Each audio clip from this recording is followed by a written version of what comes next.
Welcome to the channel, guys. My name is Mike Fixacardi, and today I'm going to walk you through the installation of brand new rotors and brake pads on a 2018 Subaru STI. I used DBA Rotors and Powerstop pads. I'll link them down in the description if you want to pick up this bundle for yourself. At this point, get your car up on jack stands in a nice safe position for you to work, and make sure your e-brake is off in order to get your rear brakes off in particular. Next, what we'll do is take a center punch. We'll knock out these pins holding in this spring which holds in our brake pads in the rear. There's a top and bottom pin you have to knock out. Once you knock them out far enough, take a pair of pliers and fully remove the pins as well as the spring. Number 2. Next, take a screwdriver and get it in between the pad and the rotor and apply opposing force in order to compress the piston a little bit, so this way you can pull your pads out of the caliper.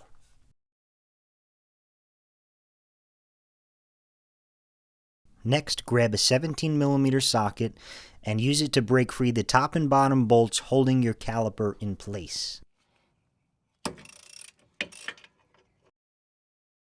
And then, once the caliper is free, we'll hang it. I usually hang it with a bungee cord from the strut. Next, I'm going to put up on the screen a tool that you'll need in order to compress the pistons on the caliper, but it's a good idea to use that now. You can go by hand, but this tool will help a lot. Next, we'll use two M8 by 1.25 bolts. There's 2 holes on the face of the rotor. You'll put those bolts into those holes, and you'll use a ratchet wrench or an impact to apply force on each bolt in order to push the rotor off. And as you can see, we pulled it off no problem. Also, don't forget to remove this little rubber grommet that's on the face of your old rotor. We'll put that on the new ones. Make sure we keep everything nice and clean. I blast all the dirt and brake dust off of this area that we're going to be working with, as well as use some brake cleaner in all of the mounting holes on the caliper as well.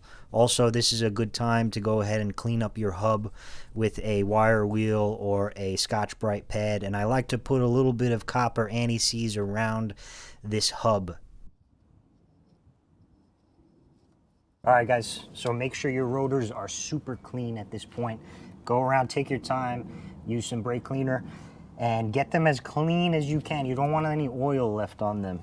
Also, go ahead and install that little rubber grommet here, and we'll go ahead and get this rotor on. Slide your rotor right on. It should click right into place over that hub. And at this point, I didn't film it. I'm sorry, guys. I didn't have a piston compressor for this particular type of caliper. Again, it's down in the description for you. You should have used it to compress the pistons at this point. I just used my hands, but don't do that. It just takes a very long time by hand. Reinstall your caliper bolts. The torque spec on these is really high. Honestly, I just get them really tight because these are aluminum calipers and it's quite common to pull the threads on them.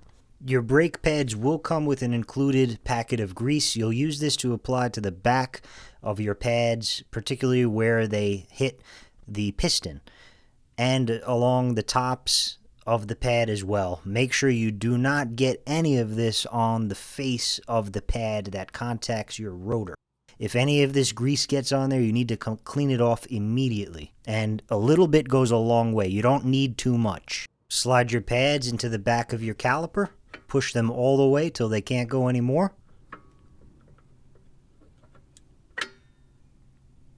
Then you'll reinstall this brand new spring. The brake pads will come with new hardware here. And then slide your pins through, making sure that you get the pins through the holes on the top as well as the bottom of the pad. Then take a punch and a hammer, or I like to take a socket that I don't really use, a small socket, and we're going to hammer these pins all the way through to the front of the caliper. You're going to want the head of the pin to be sticking out at the face of the caliper towards you. Now we'll move on to the front. Same thing, guys. Use your punch, smack out those pins, top and bottom on the caliper.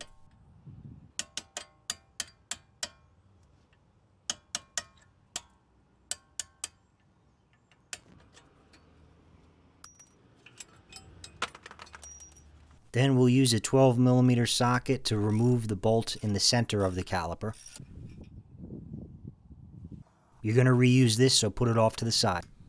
Then use a pry bar or a flathead screwdriver in between the face of the rotor and the pad just to take some tension off the pads so you could pull them out. Mine were not coming out that way very easily because they were super stuck in there from being really old. So I removed the two 19mm bolts holding the caliper in place, and I took a soft hammer and I smacked the caliper off that way, so this way I could remove the pads when the caliper was off the rotor. You should not have that problem as long as your car was properly maintained and you are not running your brakes all the way down to practically metal on metal. Grab your M8 by 1.25 bolts again, drive them into the face of the rotor, alternating until your rotor pops off the hub. Clean up the hub of any loose rust and debris, and coat that hub with a little bit of copper anti-seize. Get your rotor on. Sometimes if the rotor is moving around too much, you can put a lug nut on there in place just to hold it to the face of the hub. Get your grease on the back of your pads as well as the tops. Remember, a little bit goes a long way. And by now, you should have used that tool that I had linked down in the description to compress the pistons. You're definitely going to need it on the front 6-piston calipers or 4-piston, depending on the Brembos you have, but use that and then reinstall your caliper as well as your pads. The same as you did in the rear. Slide them all the way to the front. Install your center bolt again. Get that bolt tight.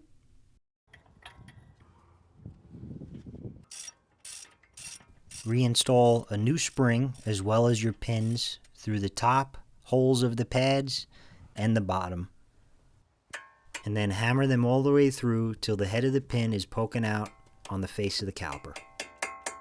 This procedure is important anytime you install brand new pads and rotors. This will ensure that your pads and rotors perform as they should and last just as long as they should.